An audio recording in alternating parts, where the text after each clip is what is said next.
welcome to the Upshot, Cultural Disc Golf's podcast about the latest in the disc golf world. It is Thursday, January 19th. I'm Charlie Eisenhood, he's Josh Mansfield, and we are diving into some fun stuff today. We've got some mailbag to catch up on, and we're also going to be looking at the 2023 schedule and putting tournaments into tiers. What's in the S tier? First tier, second tier, third tier, fourth tier. We're going to break it all down. Our lists are not the same. They're similar-ish, Josh, but we have some big divergences, and we'll get into that. Yeah. Let's get it going here with some mailbag. We've got a lot of emails over the last couple of weeks, over the holidays. Let's dive right in. We want to note, basically nobody had much to say about our roundtable episode about other sports. I know it's a little bit niche, but hopefully industry people enjoyed that one. I don't know about however much everybody else enjoyed it, but Josh, why don't you grab the first letter? Yeah. Well, let's kick it off with Frank. I mean, Frank always sending in emails. It's a classic. It's a classic. What's a mailbag show without a Frank email? Frank says, the lack of information about contracts tells you the manufacturers still have the majority of the power, but the players are starting to erode it.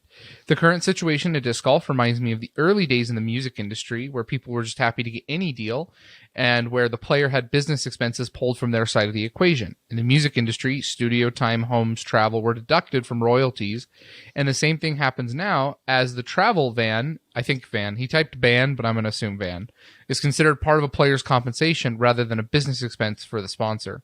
Of course, lack of detail just helps the manufacturer to the detriment of the players.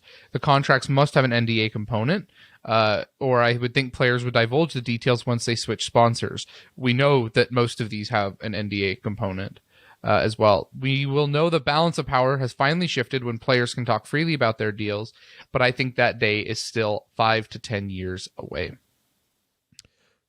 Look, I agree with everything. I think it's correct to say that manufacturers still hold the cards in this front. There's not that many players that can insist contractually that their contract numbers be made public. And on top of that, there's a lot of players who probably don't want their numbers to be made public for any variety of reasons, whether that's privacy or, their contract isn't as big as some other players or whatever. So there's a lot of people who don't want these numbers to be public. Now, of course, the players themselves discuss this stuff. And even those under NDAs are probably talking about it with their friends, but not publicly. And, I understand it's like, to me, this is just part of the maturation process of the entire industry. There's just a lot of things that are still being... I mean, remember, we're not more than a couple of years removed from people not even having a contract for these kinds of agreements. No contract. No paperwork. Right, the handshake. Remember when Paige left DD? It was like, no, we didn't have any paperwork. And then we had a lot of players leaving actual contracts and with maybe no repercussions. And now what are we seeing, right? We're seeing buyout with an actual clause in the contract that says you owe me money if you leave. Mm-hmm. That is going to become increasingly the norm. We're going to have more lawyers looking at this stuff. We're going to have people actually reviewing it and making sure that everybody's protected on both sides. Whether that means that we're going to get public numbers, I don't know. I mean, I think honestly, the question is, what is the value of having the numbers out in the world? Like, obviously, we all want to know because it's interesting. And I also think it can be beneficial for the sport, to be honest, to have some of these numbers public. Like, one of the reasons Paul Macbeth wanted to make his contract public and Discraft actually announced the contract numbers, maybe not full details, but like the big headline numbers, is because it signals that the sport is like growing and the industry is getting bigger and there's like legitimacy. The thing is, that's just such an outlier contract that, those don't come around very often. The only numbers we've really ever gotten are the big headline top of the market deals. And to be honest, that's what I expect for at least a little while to come. I just don't know if it matters that much to a lot of the pros to have those numbers out there. And I almost stop asking most of the time how much people are getting, because the pros will never say. I disagree with you on the point of how much it matters, because like I just don't think like Kona doesn't get the money she got without Kristen announcing her numbers. That's true. Right? Like, she knows what to ask for when someone comes and tries to pull her from Innova, because Kristen's numbers were public. I think she probably makes a deal that's maybe half of that without Kristen's numbers public. But it gives her, clear negotiating power and leverage when there is... What's funny is that it didn't even really give her leverage. Yeah, true. I remember when I asked Kona about this, like, Dee Dee said, hey... what would it take for you to leave Innova? And she's like, right. How about Kristen's deal? And they were like, all right. She was like, oh, great. Sure. Right. But your point, you're not wrong. Like, that deal probably doesn't get made at that level without those numbers being public. I completely agree. The Ricky deal, I don't know if the Ricky deal gets the same numbers without Paul's deal being made public, right? When you have the big splashy headlines defining the ceiling, then people judge themselves relative to that ceiling and use it to adjust contract expectations. Yes. It's an problem. It is an anchoring point. The problem is, though, is that I think the anchoring point is too far out of reach for the bulk of the players. And so, like, tell me how, like, I don't think Paul Macbeth's deal was meaningful to Mason Ford negotiating with Mint.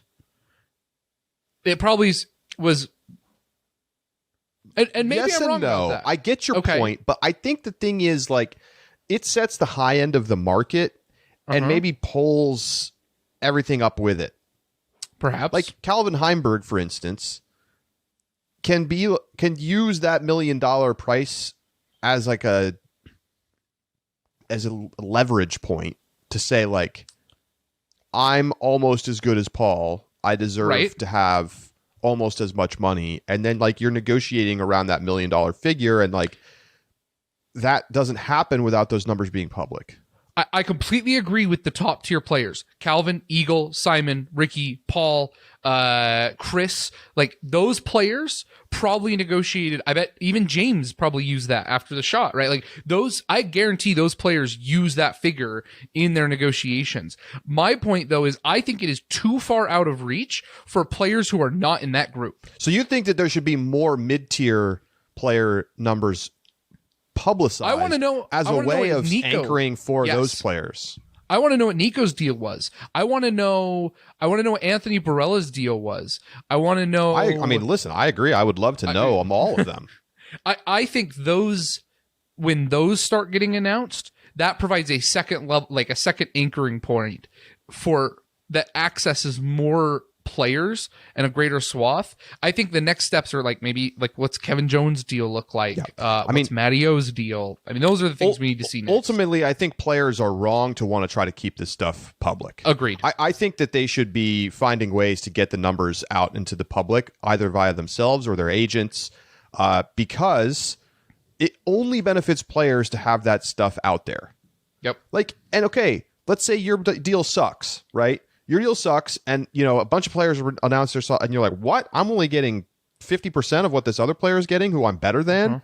That is beneficial for them to go back to the negotiating table and say, "This deal is trash.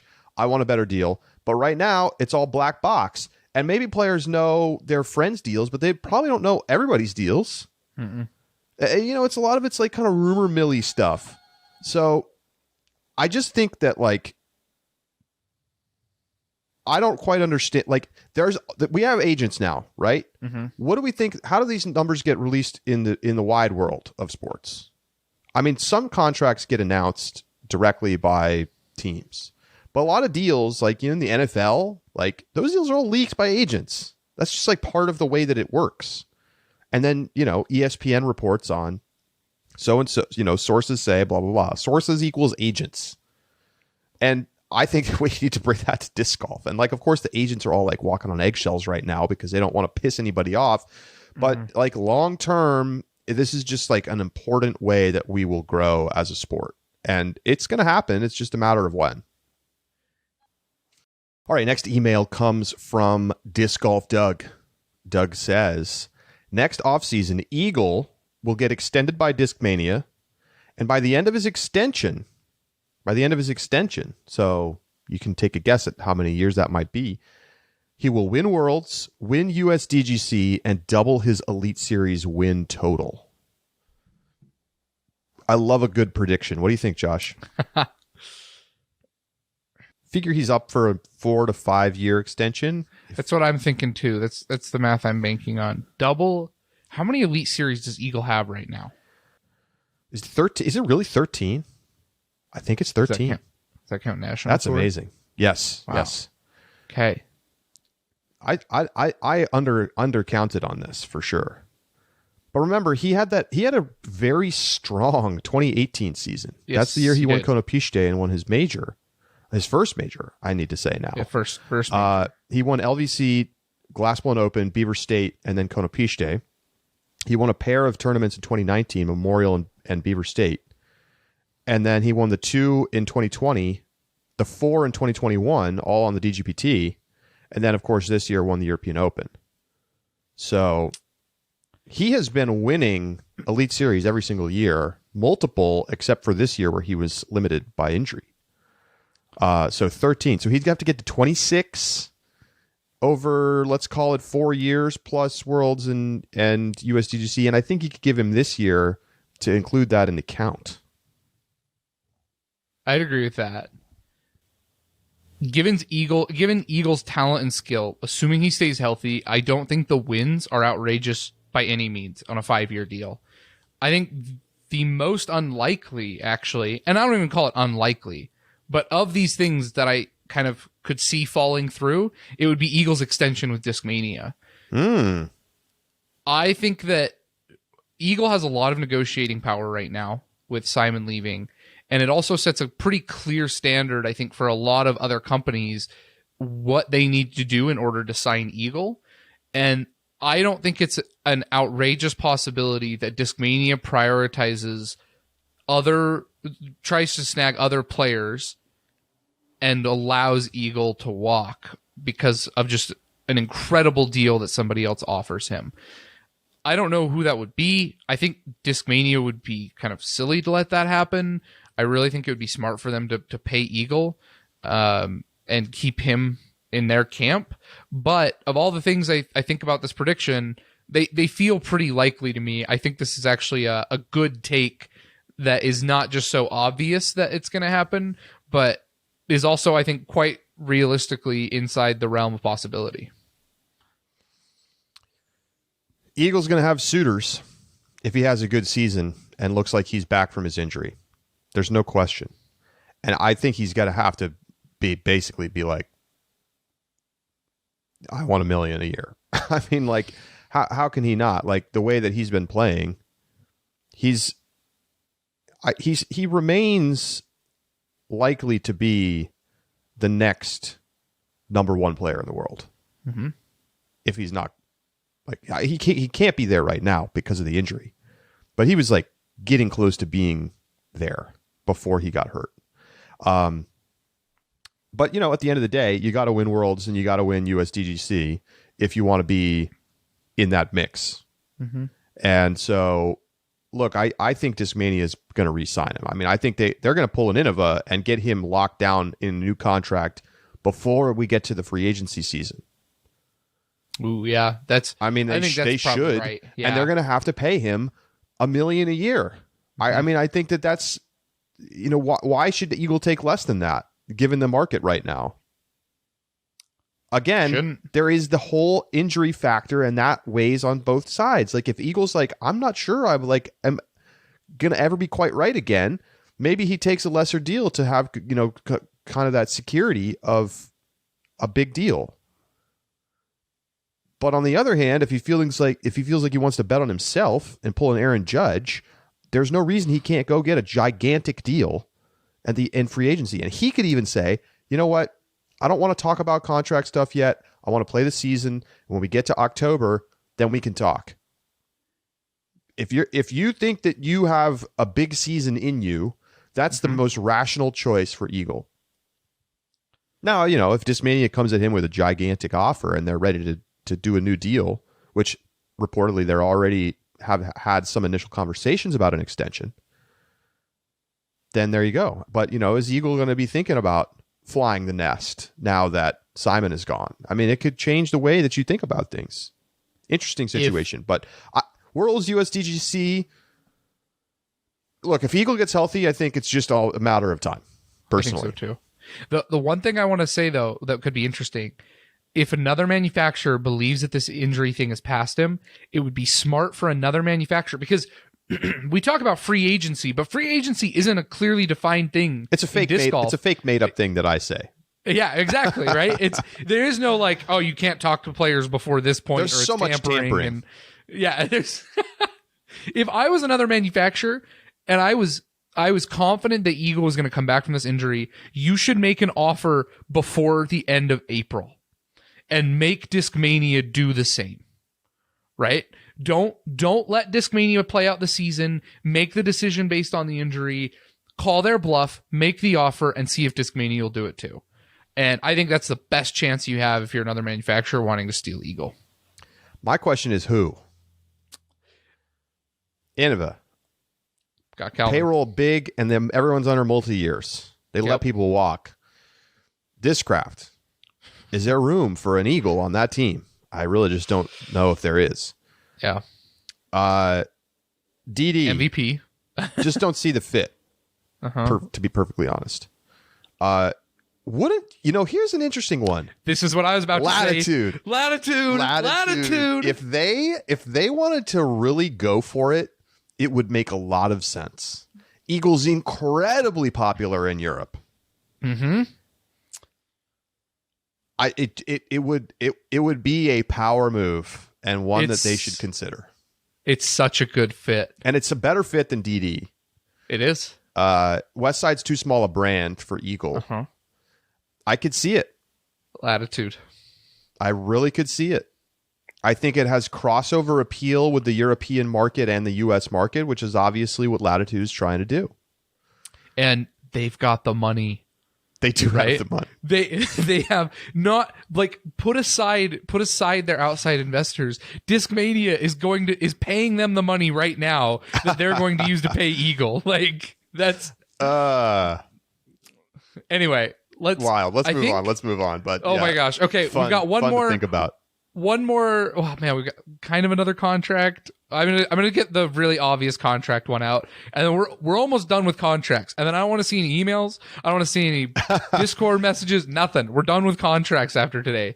Reese, the trend of growing contract deals has been supported by the growth of representation among professionals in the sport. Ricky, Calvin, and Paul, among many others, have used sports management companies like Schaefer to help them broker their deals. But Simon was able to sign a contract of equal value without needing a broker. I think that this speaks to the willingness of MVP as a company to pay a player what they're worth and will hopefully help them be perceived as being willing to negotiate on behalf of a player. Simon doesn't portray himself as a shrewd businessman, but this contract may change that. What are your thoughts on this trend and Simon's lack of representation? At the end of the day, if you're a top 3 in the world at anything that you do, you are going to accrue money from it in one way or another. If there's a player that doesn't need an agent, it's Simon. Like, he already was in a multi-year extension. He didn't have any plans to leave. He had no desire to leave. And somebody came to him and said, "What do you want?" And he said, "Well, a lot of money, 10 years, a long-term." And they were like, "Sure. You don't need an agent if you're going to just get what you ask for. Like, the point of an agent is to, like, negotiate and battle against the counterparty that doesn't want to give you what you want." MVP was happy to give him what he wanted because that was the only way they were going to pull him away from Discmania. And, like, yeah, giving a player what he's worth. I mean, I don't know. Like I've talked about already, we don't really know what anybody is worth, right? I think we have a pretty good sense that Paul Macbeth is worth $1 million a year at minimum to a manufacturer, probably more, probably significantly more. But other than that, I don't really know that we have a great sense of how much players are worth to their manufacturers. The fact that Discmania was willing to significantly increase the deal meant that they must have felt that he was worth more than they were paying him. But remember, a business's job is to make money. A business's job is to, yes, you want to be fair to a player that you're signing an endorsement deal with, but you also want to make money on the endorsement deal. This is marketing, folks. This is not a team sport. There's no benefit to the manufacturer in a general sense from a player winning tournaments, besides the fact that they will sell more of those players' discs and more people will be drawn to their brand. That's the reason this all exists. So I think that agents are very useful for the vast majority of the disc golf population. This happened to be a very special case.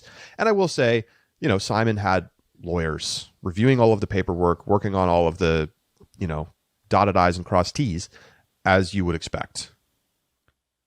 And a lawyer is not an agent, but right, it's probably the more important person to be involved in the whole decision-making process. The same way as if you buy a house, you don't need a realtor to buy a house, but you definitely need a lawyer. I think with the other thing, I think you hit the nail on the head. I don't read into this and assign any altruism to MVP. That's I just don't, and I don't assign altruism to any manufacturer, hardly ever, because here's the other point. As you pointed out, Charlie, that it's the point is to make money, right? That's the goal of MVP. So if that's the goal, then the only way that happens is by paying a player less than what they're worth. If you calculate what Simon can bring to the business, you then have to make the calculation that you are going to pay him less than that number. Otherwise, it does not make sense to sign Simon. Sure. That would be irrational. Yeah. It'd be irrational. I also think that the effort to steal a top 3, top 4 player this year and sign them to a long-term deal from their already secure extension with their manufacturer of a decade, who he had publicly said he expected his career to end at Discmania, does not that is such a small and unique example relative to the rest of team MVP that I don't know how you I just don't think you can read into that, even if you believe in the altruism of MVP as being a motive. It's such a limited example that you can't read in anywhere else in that. So I agree with the points on the representation. I think you make some good ones there, but it's a business. It's an endorsement deal. This is marketing. That is it. That's the relationship. So, all right. Next email. This one comes from Corey. I just recently saw on YouTube from Dynamic Disc announcing their top 3 selling Tour Series discs of 2022. What shocked me was that Kona was 2 of the top 3. After all the disc golf media's talk of how bad Kona performed all season and how bad the deal was, what do you think this tells us about performance versus social media when it comes to moving discs? And how does that inform your opinion of the Simon Lizotte MVP deal, since he's largely viewed in his YouTube context, despite his great recent season? I don't really have much more to say about the Simon deal that I haven't already said. I think that he offers value in multifaceted ways. I mean, they just announced a Jomez show with Simon, like a travel show. I mean, he's everywhere, right? He's on the Jomez. He has his own really incredibly popular YouTube channel, and he's a great player, and he's a great personality, and he can throw the disc in ways that very few people on the earth can do it. So that's a lot of ways that you can probably find to unlock value. Now, but before you get to the points, I just want to say what the discs were. Okay, great. Yeah, please. Number 1 was the Ricky Fusion Orban Felon. Number 2 was the Kona Fusion Orbit Escape. And number 3 was the Kona Moonshine Trespass. So those were the 3 lists. Corey sent us a screenshot of it. Thank you, Corey. That made our lives much easier. And that's go ahead, Charlie, then. Yeah, so Ricky at number 1, Kona at number 2 and 3. Look, I don't think there's any way for us to assess these deals, either of these deals, the Ricky deal or the Kona deal. We don't know what the sales numbers look like. Sure, we can look at what happened on the course and we can say, well, they were good. Ricky was good, so that's good. And Kona wasn't very good, so that's bad. But that's not, again, they're not winning points in some kind of competition. That this is marketing. I don't really know if I have much of a feel for whether these Tour Series results actually mean very much to me. I went to the Tour Series disc page for DD and I looked through the discs, and there's many, many, many, many discs. I mean, like way too many, honestly. And I'm like, I don't even know about half of these discs. There's a Gavin Rathbun something, and there's multiple Chris Clemens. There's a cool Chris Clemens disc with like a little mini Clemonade stamp. I like that. I love the Clemonade stamps. Very cool. Yeah. But I'm like, this is not a world that I like pay attention to very much. So I don't really know if this means that much to me. I think that Tour Series discs probably sell primarily because the disc itself is popular. The mold itself is like a disc that people want, and people like the stamp. Honestly, those are probably the bigger factors versus like which pro is associated with it. Now, I'm not denying that there are going to be fans of the pro who go out and they intentionally purchase that pro's Tour Series disc. That for sure happens. But I don't think it's the primary mechanism for sales. That's just my opinion. I am not surprised that Kona has multiple in the top 3. I'll just put it that way. I think Kona is very smart. I think she's good at marketing the disc that she throws. I think she picked good discs to have be her Tour Series discs. Like, let me. What are the most popular molds at DD? I want those to be my Tour Series discs. That's a good plan, right? When Chris Dickerson shows up to Discraft and is like, "I want the buzz," right? That's going to be a winning strategy. Yes, that's the point I wanted to highlight. So Kona has the Escape, right?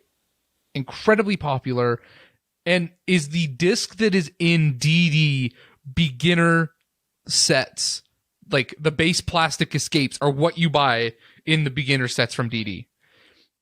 Of course, that disc is going to have success. The other thing, though, is when you look at the discs that Ricky had, right? He putts with the dagger. That thing, I could eat cereal out of that disc. It is so deep.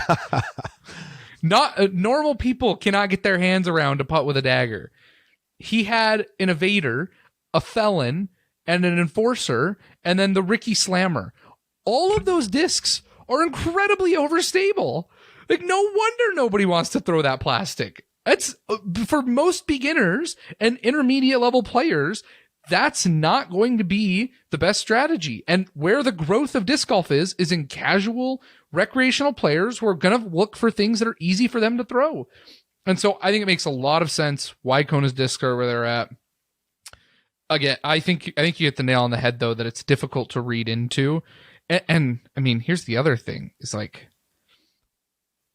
what are the parameters of this top selling discs, right? Because right, like, we only know the relative status of them. We don't know the right. the absolute volume of discs sold. Right. And like, what if it was like top selling tour discs for these months, or for not including the release, or not, or the initial announcement, or right? Think of all the. I'm assuming this is annualized sales. I mean, you could be right that there's some other criteria that's going on here, but I'm assuming they're just adding up the total number that were sold in 2022. But let me ask you this.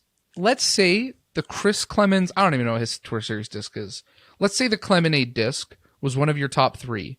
But then your Kona Fusion Orbit Escape is also like right there as well. I mean, this is a marketing post. And I don't know. You're saying I'm they're not saying fudging the numbers. I'm not saying they're fudging the numbers, but like I don't know where it is relative. I don't know. There are so many ifs and questions that I have about these discs. Because DD also sells the Kristen Grace. Like, that's on their Tour Series website. Yeah, but that's not their disc. And I get that. My point is, there's a lot of this is no information. Yeah, this is not information, right? It's a social media post that doesn't tell me anything, and I just don't care enough. Let me give you this, All okay? right. And then we'll get to our last question, and then we're going to move it on. Ricky has a lot of Tour Series discs with DD, obviously. Yeah. They came out with a bunch right away, splash, da-da-da-da-da. And he only has one of the top 3. Am I crazy to say that the Ricky deal might be worse than the Kona deal? That the Kona deal is paying off just fine, and the Ricky deal is the one that's actually causing stress for DD? Maybe they're both making them plenty of money.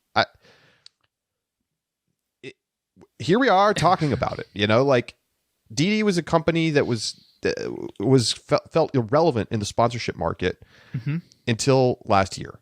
But is the Ricky deal? Obviously, he's playing great. There's nobody's questioning that. But are they getting back the $1 million that they're spending a year? I genuinely don't know. But to me, it seems like maybe a little bit of a negative signal that he only has one in the top. But I think you described maybe why that would be, because of the disc $1 million. $1 million is a lot harder to clear than 125,000.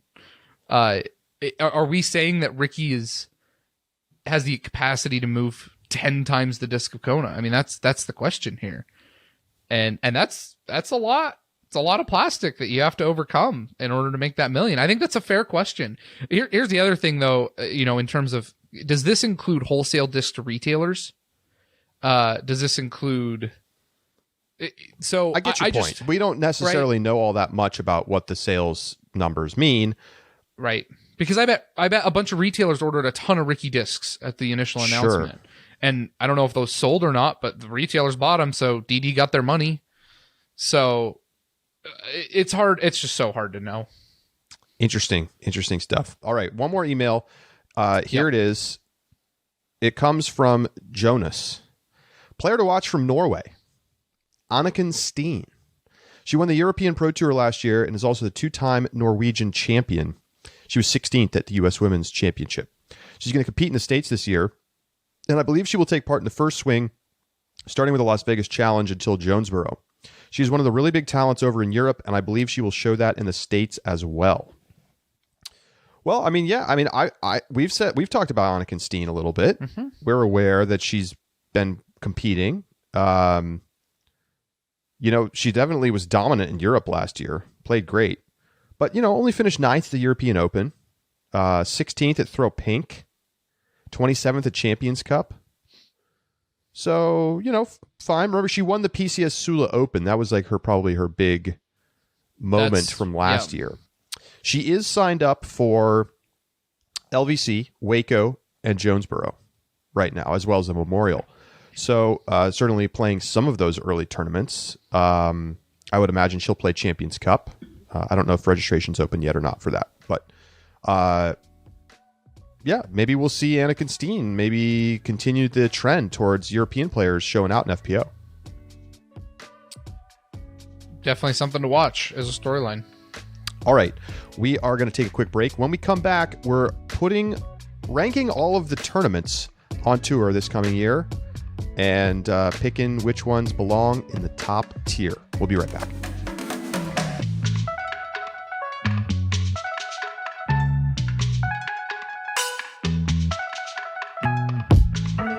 The Upshot is presented by Pound Disc Golf, makers of the best bags in the sport.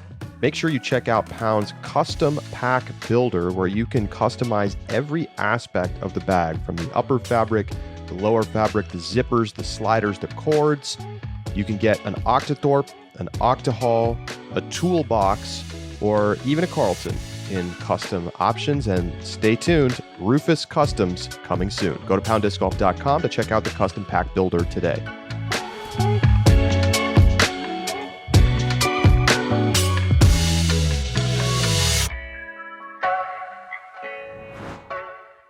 Welcome back to the Upshot. What's the best tournament on tour? We all have our opinions, we have our thoughts. And today, we're going to rank all of them in a tier list. And then for subscribers, in our bonus segment, Inside the Circle, we are going to rank all of the silver events in their own separate tier list. So, Elite Series and Majors, here are the criteria that we are going to look at today. Some of it is just sort of like a general feel for an event, but we wanted to kind of break it down into some specific categories. What's the entertainment value of the tournament in terms of just overall enjoyment of watching the tournament, consuming it, the kinds of finishes we tend to see, whatever that is, whatever that means to you. What's the quality of experience at the tournament? As much as we're able to glean if we haven't attended in person. What is the competitive quality of the tournament typically? And what is the course quality? Now, many of these things sort of like bleed into one another, but that's what we're going for, right? How many top players go? How good are the courses? How entertaining do we find it? What's it like to be there as a spectator or a fan or a player even? Just general experience at the tournament. So without further ado, we're going to dive in. We've got five tiers here. Tier 4, where we'll start. Tier 3, Tier 2, Tier 1, and the S tier. So, Josh, I will let you get it started. What are we looking at for your Tier 4? Tier 4, first up, includes the Open at Austin. The Open at Austin hasn't done anything wrong. I just have nothing to go off of whatsoever. So I've got nothing to go off of, and it's in a state that I still believe has probably too many events, and its place in the schedule.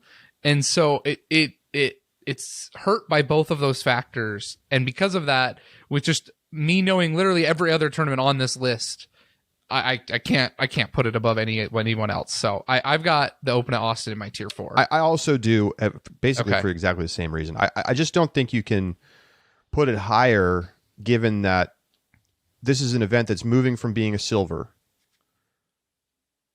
to a new course that we don't really know anything about yet. And I trust the TDs, and I think that it has the potential to be a really exciting tournament because Austin's a great city. So there's the environmental factors seem good, but I don't know anything about the course quality. I don't know anything about what the competitive quality of this tournament is going to be. Presumably it's going to be good, but there's just too many question marks for me to put it any higher than 4. And this is what it is. Yeah. I also have the only other tournament I have in Tier 4 is the Music City Open. Now this one also suffers from a similar problem for me, which is that it's been a silver. It was going to be an NT, and then it wasn't an NT, and then because of COVID, and then I think it was an NT though, because Mason Ford won it. I guess, did it get its 1 year in 21? I guess it did. As a national tour, it did, yes. Back. No, I'm wrong. Yeah. You're right. You're totally right. It was a silver last year, and I don't know, it just doesn't feel like it's established itself as a top level tournament yet. I didn't find the courses particularly inspiring. I love Nashville. I think there's a chance I'm going to be there this year. I can't really talk too much about that kind of stuff yet, but so that's cool. I don't really dislike any of these tournaments, but for me, this is it's below the other tournaments in terms of my expectations about the entire event. I mean, my biggest thing was getting kicked around the tour. It's hard to establish some consistency in field strength. And so when we talk about, the last winner was a Silver Series winner, and the time before that was a national tour, the field strength was diminished. It makes it difficult to really contextualize a lot of the parts, about that tournament. Its future is uncertain about whether or not it's going to be on tour the next year. And so that kind of predictability for me is what lowered it to Tier 4. I have one other tournament in my Tier 4. Okay. And that is LVC. Ooh.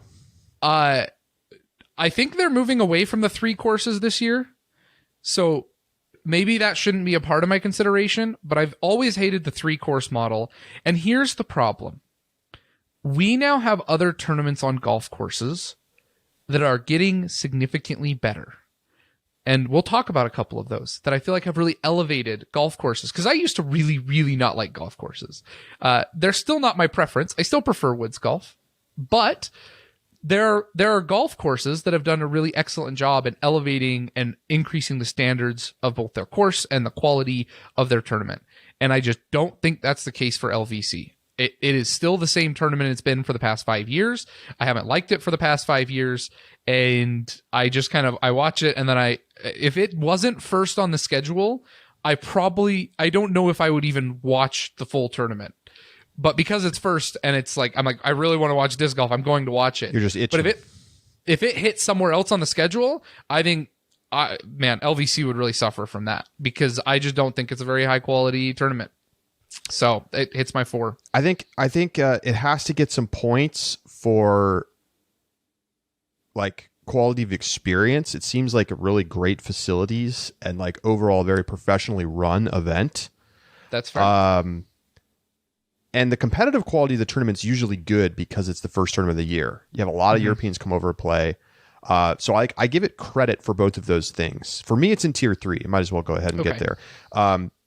But I agree. The course quality is just not up to snuff. And like, as a result, the entertainment factor in a typical year isn't like rocking my socks. But obviously it was very exciting this past year. We had the playoff with Drew and Gannon. Mm-hmm. We had the drama in FPO as well, with Katrina getting her win right away with a new bag, and Paige, blowing it on the upshot on 18 in the final hole. Exciting. But, pros have complained about this tournament for years. There's been just drama around this event. And like, to me, it can't get above 3 until they really tune up these courses in a major way. I'm just not going to be like super hyped about this tournament.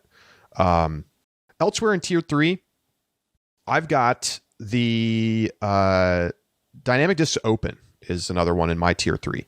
I can't get that excited about the Emporia courses, period. I just can't. And it really holds this event back for me. Now, the wind tunnel that it was last year, I don't really hold that against DDO, but maybe I should, given its slot in the calendar, because we could have that happen again. It just, I love the hole 16 at ECC, and otherwise I just don't really want to watch much of it. I'm sorry. That really holds this tournament back for me. And I know that they're doing the best that they can in Emporia with what they've got, but this one is a little lackluster for me. It almost made tier 4, but the competition quality is always really high. Yep. And they run a tight ship over there. So you hit everything I was going to say right on the head. So I'm going to move on then to my next one. I've got the Des Moines Challenge in my tier 3. I don't think, man, here's the other thing is like most of these are all like good tournaments in lots of ways, yes. Right? They're Elite Series events. They deserve to be on the Elite Series. Des Moines is good. I think it suffers from a lower field strength. Typically, it was kind of the substitute event a couple of years ago, and then stayed. It's a nice course, but overall is just not one that really sticks out to me. I think it suffers a little bit in its place in the calendar as well. It's kind of during a grind, and so it's a fine tournament that doesn't do anything wrong, but just doesn't blow me away. Yeah, I mean, when you're getting compared to some of the other tournaments on the list, it's just hard to move up the tiers, I think. I love what they're doing over there. I love the effort they put into getting huge purses. And I don't have anything bad to say really about the course, but I have the same sensation, which is just like I'm not super excited about this tournament when it lands in the calendar. Yep. And maybe that will change over time, but that's where it stands for me right now. The last one, I also have that in my tier 3. The last one for me is PCS Open. This was a silver. It was fun last year. I enjoyed it. I'm curious to see what this looks like as it moves to the Elite Series. I also think we're going to see more players going to Europe. I mean, I know we're going to see more players going to Europe. It's like the hot trend right now. Like, tired U.S. tournaments, wired European tournaments. I think it's got the potential to move up this list over time, but I can't make an assessment about it yet. Given that there were only a handful of American pros there last year, the competitive quality was just not high enough to really ring the bell. That's exactly how I rate PCS Sula, and for a lot of the same reasons. I have one more in tier 3 though. I slot Jonesboro in tier 3. I slot scandalous. I put Jonesboro in tier 3. Again, and this one was really hard for me. I was really back and forth on tier 2 versus tier 3. I think Jonesboro is really, like, there are a lot of things I really enjoy about Jonesboro, but it's another one of those that just, like, it doesn't stick out in my head. When when we go through results, I have to be like, I think Calvin won another one. Oh yeah, it was Jonesboro. That's right, he did get a win. I just kind of forget about it, and it's a good course.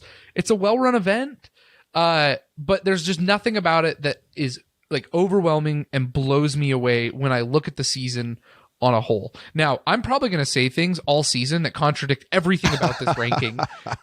But I think there's something to be said, and it goes back to the Des Moines Challenge and some points you made here. When we have to look at the season as a whole, what is it that really grabs our attention and sticks out in the categories we've determined? And that's why Jonesboro slots down in a 3 instead of the 2 for me. I think Jonesboro's got a lot of what I'm looking for in a tournament. For me, it's tier 2. Okay. And, when we get to tiers 1 and S, you'll see that, like, this is, like, tier 2 is my biggest category because I think it's the strong middle of tournaments. Jonesboro was at borderline to tier 1 for me. The course is amazing. Now, I'm concerned because I actually just saw a news article recently that said that they're, like, doing a bunch of work to the park and they're going to have to reconfigure the course. Oh. Now, I don't know if they have, maybe they have totally sufficient land to rework it just fine, but I am a little concerned that the course is going to, like, be reduced in quality because of this. But I feel like Jonesboro gets the excellence of kind of like a golf course feel without being on a golf course, where it's like you have these big open shots, you have big elevation changes. Hole 1 is awesome. There's just a lot of great memorable holes, and I feel like it's a very unique course on tour. It's been an Elite Series like since day 1. It's been like DGPT yes. top tier, and it's in a. I like where it's on the calendar. I just think it's a great tournament. So I think it's a little scandalous to put it in tier 3, but you know what? You have your opinions. You have your opinions. I'm also my tiers are a little bit more spread. I kind of tried to spread out without jamming quite as many. So I think I have one less than you do in tier 2, because I was trying to do that. So okay. Anyway, I wanna just to kind of move through some of these. We both have Preserve. Yep. And Waco, and OTB Open, and Idlewild, and D-Glow in our tier 3. Why don't you talk about why you have those tournaments in tier 3? Yeah, I'll hit it real quick. I think D-Glow is an excellent course, but I'm getting up to the point where I want multiple courses or I want the best of the best. Toboggan is very good. I don't know if it's quite there. I also think D-Glow is kind of weird about like where it falls in the schedule relative to the European Tour. That diminishes it down from anything higher to me, but overall, very strong tournament. OTB Open, I think, is becoming the pinnacle of like what a professionalized spectator experience should be, and that gives it a lot of quality. I really liked the reworked course that we had this past year. I don't know what it's going to look like quite as much this year, but I think that's a good change, and it's I like the kickoff point for the West Coast swing being the OTB Open. That's where I put that one. Idlewild, I love Idlewild's course. I think it's amazing. It suffers a little bit in terms of the field strength, and I know that sometimes it's a little bit difficult to cover that tournament because of how wooded it is. So it isn't quite as easy with the cameras, but I really, really like watching Idlewild, and the entertainment value alone bumps itself up for myself. And finally, I love to hate on Waco because I think that its results are not telling for the entire season. I argue with people in the Discord about this regularly, and I'm not changing my mind on that. But what I do think is noteworthy is I can remember a lot of holes from Waco, and there are always close finishes at Waco. And I remember when I think back of tournaments and like things that have happened in tournaments, there are so many memories of Waco that stick in my head that when I started this list, I had it pretty low and I had to elevate it because I just kept thinking of different things that I knew about Waco. So for as much as I like to hate on the Waco results, it does a good job of bringing some entertainment and keeping me engaged. They can't change the course. It's way tight back in there, but you got to give this tournament credit. They packed the gills with fans last year. It was a very exciting event. Valerie Mondahano had one of the shots of the year. We got to watch just some sick like shots of fans 6 rows deep going crazy when Paul Macbeth hits a putt. Like, it was very exciting. It is.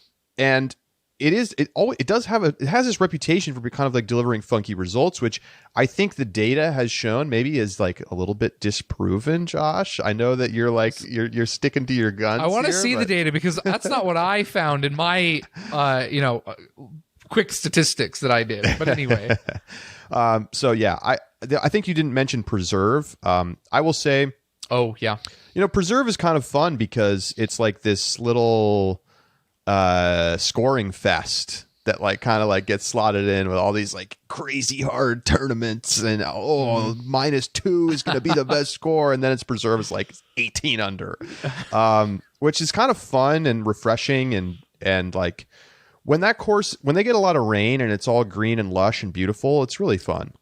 It is. I haven't like all these tournaments I like here in Tier 2. I really like them. I mean, I don't think I dislike any of the events on this entire list, but I want to now. We each have a tournament in here that is not on somebody else's Tier 2 list, and is higher.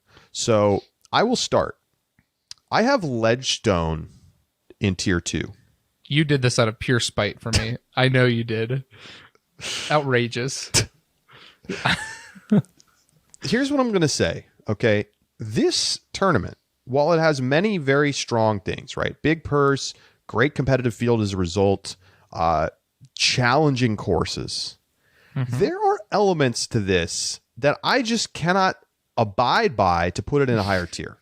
How is it possible that an Elite Series tournament, and isn't this one of the Elite Pluses this year? Or yeah, it is. Okay, and I can't watch live coverage of 25% of this tournament because they put it in the densest woods of all time. Now, maybe they will resolve this year, and then I can upgrade it. But until then, this is just an absolute no-go for me in terms of going to Tier 1 or above. I'm sorry. The entertainment quality is reduced because of this. And it's not like Lake Eureka is blowing anybody away in terms of course quality. I just think that the Ledgestone hype that you feel is just too much. And I will wait for you to tell me why it should be higher when we get there. You could do it now. Why don't you just do it now since we're talking about it? Oh, you want me to do it now? All right, I'll do it now. I won't reveal where it's at, but here's my counterpoints. I think Lake Eureka is like, look, the baseball course is the baseball field, is very ugly as a part of the course. But I think the use of the water tower, the ponds, the way they use it is the closest thing to like urban park disc golf that we can really get. And I love the water tower shot. I mean, what a more like, that's just a very iconic shot. There are some iconic shots. The bridge shot. I will admit that. Yeah, like that's what like urban golf to me really feels like. Is like a good example of that is Lake Eureka. I love 2-course tournaments. I am going to rep 2-course tournaments hard because I think they are the best way to do Elite Series events. The payout's incredible. I love Northwoods. I think it's so good. What'd you call it? Northwood. Yeah. There was a little baby. I don't think I started it and I was like, no, that's not right. Hole 12 is my single favorite hole in all of disc golf. I love watching the scores that hole produces.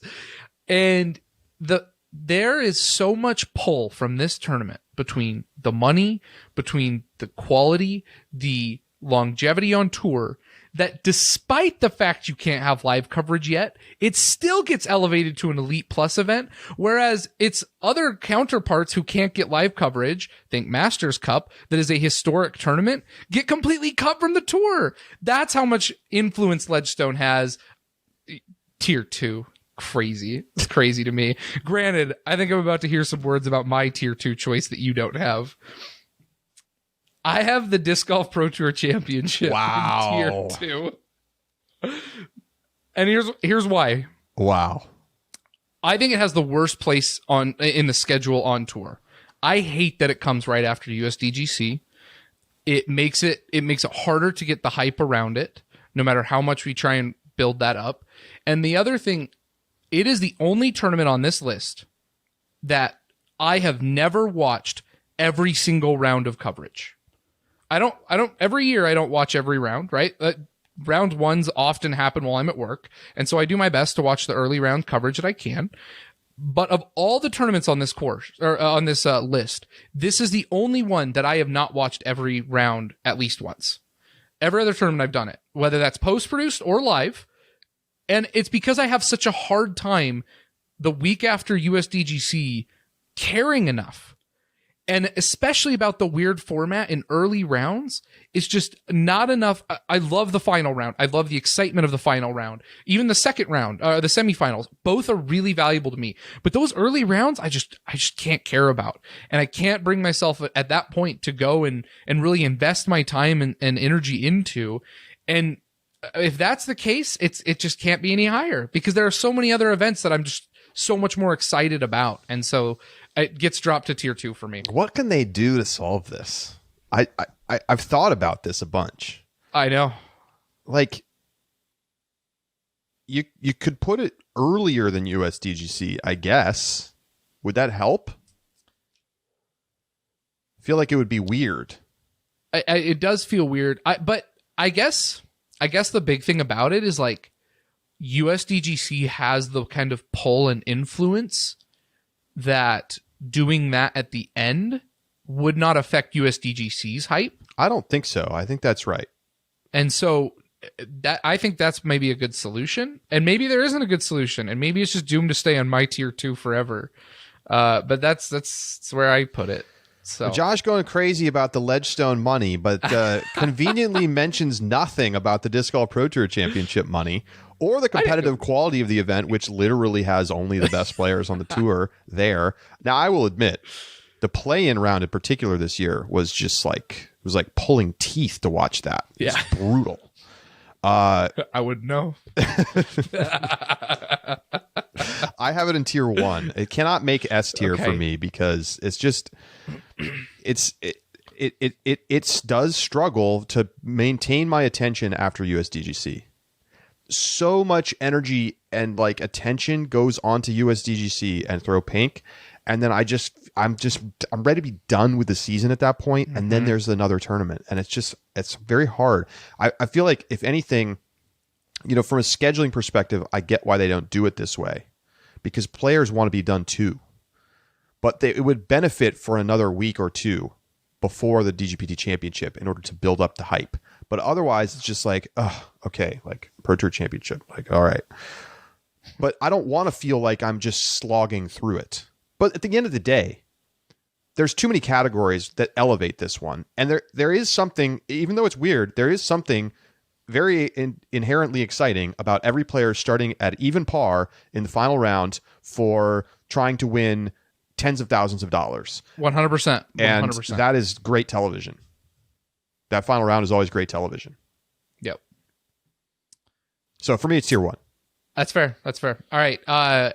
Also in tier 1 that we agree on, we've got USWDGC, we've got Champions Cup, and we've got Portland Open. Yeah, I'll talk about the majors first. Obviously, all the majors for me are going to be tier 1 or S tier. Now, this sort of, you can do some process of elimination at this point. U.S. women's, it obviously competitive quality, fantastic. Entertainment value, usually quite high. It was great this year. Quality of experience has been a major sore spot, to be honest. And course quality is variable. It's so variable. The inconsistency of the quality of this tournament in terms of the courses that they play, in terms of the professionalism brought to the event, really has to diminish it slightly for me. Even though I think it's an important tournament, I care about who wins. It's just, and it's not the player's fault in any way, but the PDGA has got to do a better job with this tournament. It's just that simple. They just have to do a better job with this tournament. It cannot just be outsourced to local TDs and then just be whatever that is. I understand all of the ideas around this tournament in terms of moving it around the country and rewarding different places, and then the value of bringing all the women's players together from all the divisions. That's all really cool. But just like the top FPO players deserve a better event than they get. And so for me, it has to get knocked down to tier 1. And that's just there's no way it can get to S tier until it's treated on a similar way that US Disc Golf treats the USDGC. Champions Cup. I mean, given the way that people were thinking about the way this tournament was going to unfold, I feel like tier 1 is very high praise. Yes. I don't put it on the same tier yet with Worlds and the European Open and USDGC. I just don't. And that's fine. That's fine.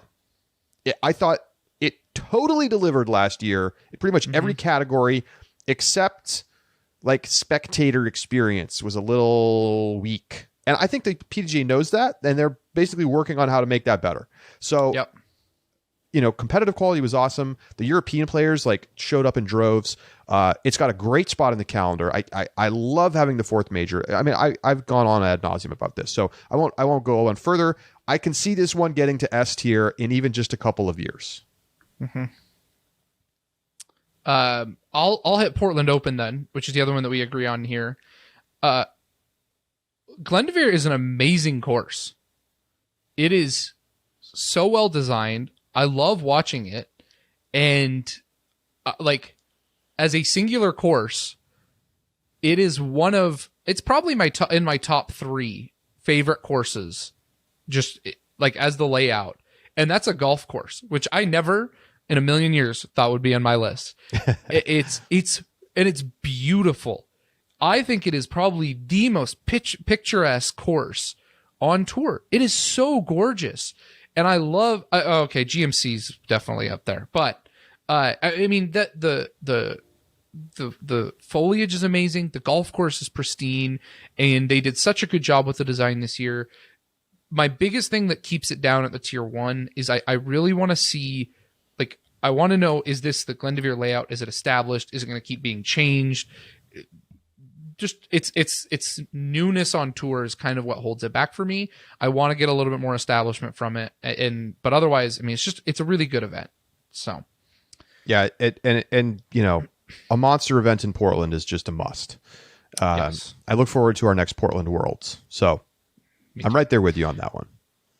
I have one more. My tier 1 is finished. Your tier 1 is done. I have one more in tier 1. That I know is I'm gonna get so much hate for this, and I almost didn't do it just because I didn't want to deal with this crap. But I did it anyway. I put MVP, and look, it's an amazing event. On all the reasons in our lists of things that are valuable about it, MVP is it does everything very, very, very well. But I really think that 2 course tournaments should be the priority and the absolute top standard for disc golf tournaments. the variety of challenge that comes with multiple courses and the preparation that comes with them, I think is the only way that it truly will be befitting of professionals at the highest level of the game. And I always prioritize tournaments that have the 2 courses minus majors, right? Because majors, we have some other things I'll get into when we get to S tier. MVP as a single, or Maple Hill as a singular course, I get the history behind it. I understand that it is, as a single course, the best you can do with a single course, but I just prefer 2 courses. I think long-term entertainment value is higher. I think that the ability to adapt to the professional game as it continues to grow is higher. And so I give MVP the one, like, I put it in 1 tier. I'm shaking my head. I know you are. Maple Hill provides better variety than most 2-course tournaments provide on their 2 courses. Than most. That's why it's in 1 tier. Maple Hill is one of the world's greatest disc golf courses. It is. It is beautiful. There are iconic shots, many iconic shots. Think about all the shots all the holes that you can think of from Maple Hill. The finishing hole, the crowds, the culture around the event. It's the jewel of New England. And you're going to sit here and tell me it only belongs in tier 1. I think there's a bigger jewel of New England, but you know that. Okay, in combination, the Vermont courses are excellent. And I think as an overall disc golf destination, I think you could make the case that it's a better situation. But as a single course, I don't think you're going to find a better one in the United States. You're not. And arguably, you might not find a better one in the world. It is iconic. Uh-huh. It has one of the best hole 18s in the game. The drama that we've seen unfold at this tournament, the importance of winning this tournament, the $1 million shot competition. I liked that a lot this year. To me, this is the pinnacle tournament. There's a reason it's been a playoff event and will continue to be so. This is you can't ask for a better course to play multiple times, right? I get you. Listen, I hear what you're saying about multiple courses. Mm-hmm. I like the diversity of having different courses over the course of the event. That's nice. But this is a 3-day single course 4-day tournament. this year. Did they do that for 4 days this past season? No, it was. I just checked that. It was 3 days last season, but it is now a playoff event, which the DGPT said is going to be 4 events. Got it. Or 4 rounds. 4 rounds.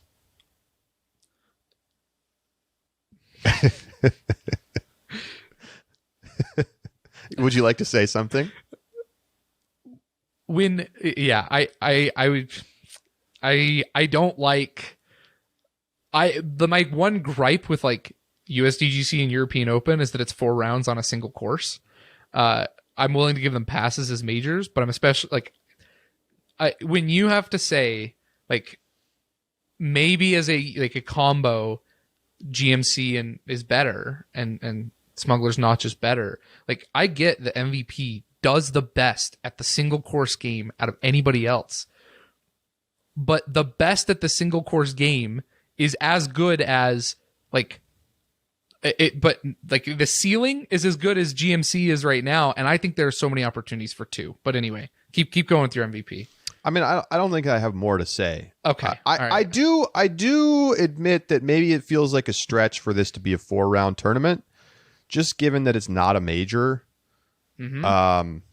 But I will await this year's event to decide. But to me, it's just this is the pinnacle of quality of course, and I find it very entertaining. The competitive quality is always just the absolute best. I mean, especially now that it's a playoff, like you're only getting you're separating the wheat from the chaff. Mm-hmm. I think they still have work to do on quality of experience. If I was going to ding it for something, like, it's tough because it's just such a small, tight property. Like there's not much parking. Like you got to kind of figure out those elements, but it sure comes across great on television. The fans there, and I think it's only going to get bigger. And they'll figure out the logistics. So MVP Open is the one non-major in my S tier. The other 3 tournaments: Worlds, USDGC, European Open. Look, there's just something about a major, just on its own. The stakes are higher, the meaning is bigger, the competition quality is at its absolute peak as a result, and because of that, the entertainment value is usually extremely high. Now, Worlds is an interesting one because in a given year, I feel like it fluctuates a little bit in terms of how good it is, but we kind of know what we're getting from USDGC. Even if you don't love the course, you have to admit that USDGC delivers every single year on the pomp, the circumstance, and the drama. It's just fantastic disc golf. And I know every hole in the course, basically. I mean, they make some changes. They don't always hit winners. It's not the world's greatest course, but the challenge is very interesting, and it's so different, and it's just always fun to watch that event. European Open, what more can you want? Like the most fans in disc golf on gorgeous courses. I just feel like it is. It also just has a different feel because it's in Europe. Competition quality suffers because it's in Europe, but to me that doesn't knock it down in terms of my enjoyment of watching. This year's event was tremendous. If we could just run this one back, I think we'd have a great tournament on our hands. So I think it's fantastic. And then the Worlds is always going to be there because it's the number one most important tournament. But on top of that, this year it's back in Vermont, and I think you and I are going to both agree that is great news. The best news, because I don't get to list GMC because it's not on the schedule this year, but I mean GMC is my S tier for sure, because I think those are it is like the premier disc golf property in my opinion for those 2 courses, and I absolutely love them. It makes a big deal for Worlds. I agree with everything you said. I don't want to belabor any points on those. You may have noticed that one tournament that was previously discussed, I have not listed yet. I put the Ledgestone Open in my S tier. The emails are already coming in, and we haven't. They are already coming in. Published the episode yet. People woke up in a start with a cold sweat, and they're like, Josh's take about Ledgestone is so bad. And we've talked about Ledgestone and MVP before, and I get roasted for it every time. And if I was like trying to do everyone else's in the disc golf world's objective, like picks of what I think this tier list would be, I think it's probably flipped. But for me personally, and I talked a little bit about Ledgestone, after GMC, I don't think there is another course that I find more enjoyable to watch than Northwood Black. And I know I have to watch half of it on post-produced, and I get that. But it is a course, when I want to rewatch disc golf tournaments on Jomez, I go back and watch GMC, and I watch Ledgestone, and I watch Northwood Black. I watch Chase Card and Third Card of Northwood Black. Wow.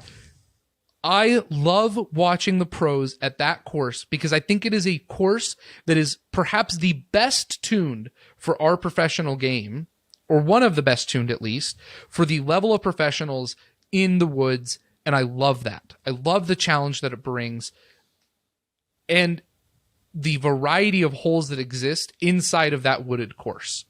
That's my one knock against Brewster Ridge, is that I think that some of the holes feel like they require just very similar shot shapes.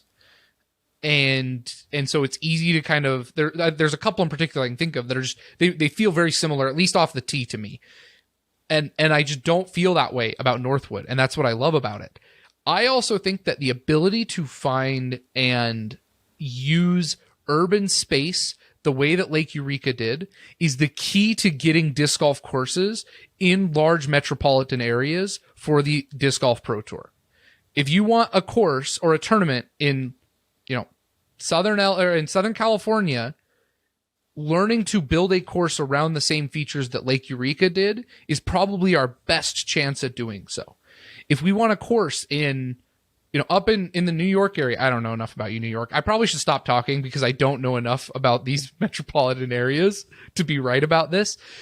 But I imagine that, and my philosophy around Lake Eureka is that taking that kind of space and being able to convert it into a disc golf course is the highest likelihood we have at putting it in. There's a tournament we play in Idaho, just an amateur event, that uses a downtown space very similar in terms of the role that it plays in the community as Lake Eureka in Idaho Falls, that makes for an incredible course that's so much fun to play, has a pond, you're playing in and out of like urban features that I think is one of the most fun events to play. And it makes for me an increasing importance of Ledgestone.